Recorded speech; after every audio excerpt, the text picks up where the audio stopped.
Hello, ladies, gentlemen, and everyone in between. My name is Taylor. Please, come join me at the table, and let's talk. Today is the first ever Taylor's Table Talk, a series where I will be exploring and reviewing some of my favorite games, new and old, in hopes of bringing them to light in public. Sitting with us at the table today will be the new indie title, The Slormancer. This game is an indie pixel art action RPG in the vein of games like Diablo, Path of Exile, and Grim Dawn to name a few. So if you have experience with any of these titles, you will have a pretty good idea of the core gameplay. Now before we go any further, please know this is an early access game that came out in mid-April of 2021. It was made by a very small two-person dev team, so naturally this build is not feature complete, and I'm only going to cover what is currently in the game. I will not be covering any bugs or balancing issues in the game, as they are being worked out on a hugely impressive speed relative to the dev size. At the time of recording, I have about 45 hours in the game, so with that in mind, let's see what's on the table. The narrative this time around is that you play as one of the three volunteers: the mighty knight, the slow-moving tank who embraces the idea of death by inches, the nimble archer, a fast-moving, rapid-firing but squishy, prancing ranged fighter who can turn her opponents into allies through their deaths.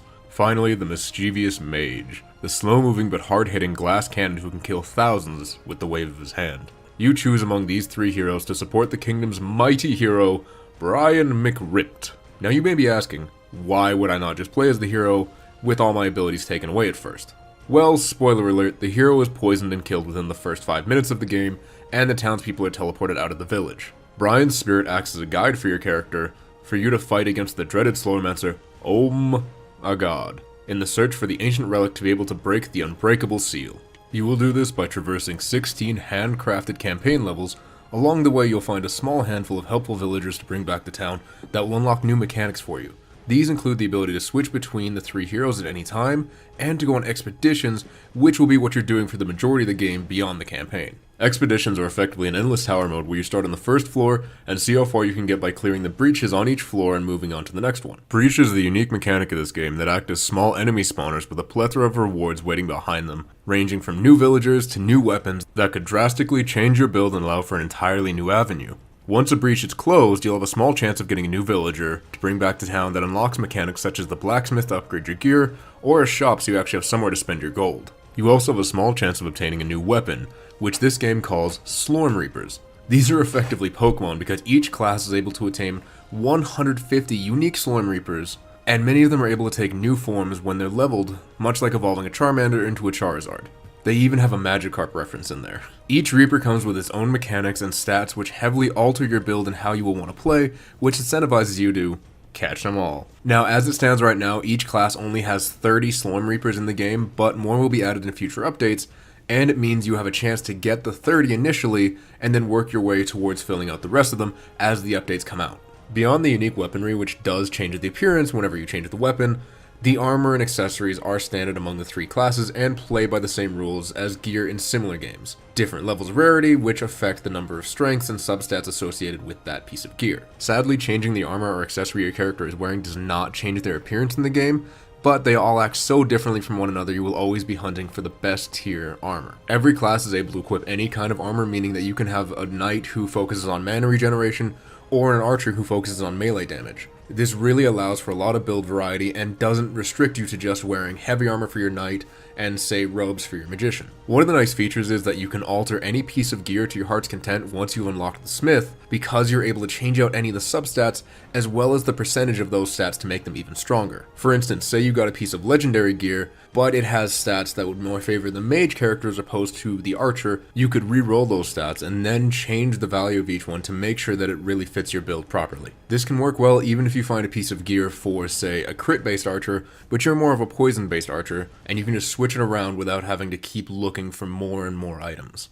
At the smith, you can also level any piece of gear, meaning that if you find it early on in the game and you want to keep it, you can continue to level it up with you, and it will stay relevant throughout the whole game. Gear can even come with special stats that increase the level of specific Slorm Reapers or increase the mastery level of one of your skills. This adds another layer of complexity to the gear and means you'll always be hunting for just the right one to make it your own and really help complement your build. Speaking of skill mastery, each class has a total of 8 different skills and 3 different specializations. However, your character can only have 2 skills and 1 specialization equipped at any time, but they can switch between them on the fly. Unlike in other games, you don't have a standard attack which is separate from your skills, so you'll want to set one primary skill and then one secondary skill and balance them accordingly. You will unlock skills as you level your character starting at level 3 all the way through level 31, though you unlock specializations at level 10. Each skill has its own mastery level, meaning that you increases as you use it. For active skills, your mastery goes up every time you use the attack as an individual, whereas for sustained skills, the progression is based on the amount of time you have the skill going for. Leveling these skills allows you to purchase modifiers for them. These modifiers are divided into 5 separate tiers, with each tier having between 2 and 4 different modifiers. However, you can only equip one modifier per tier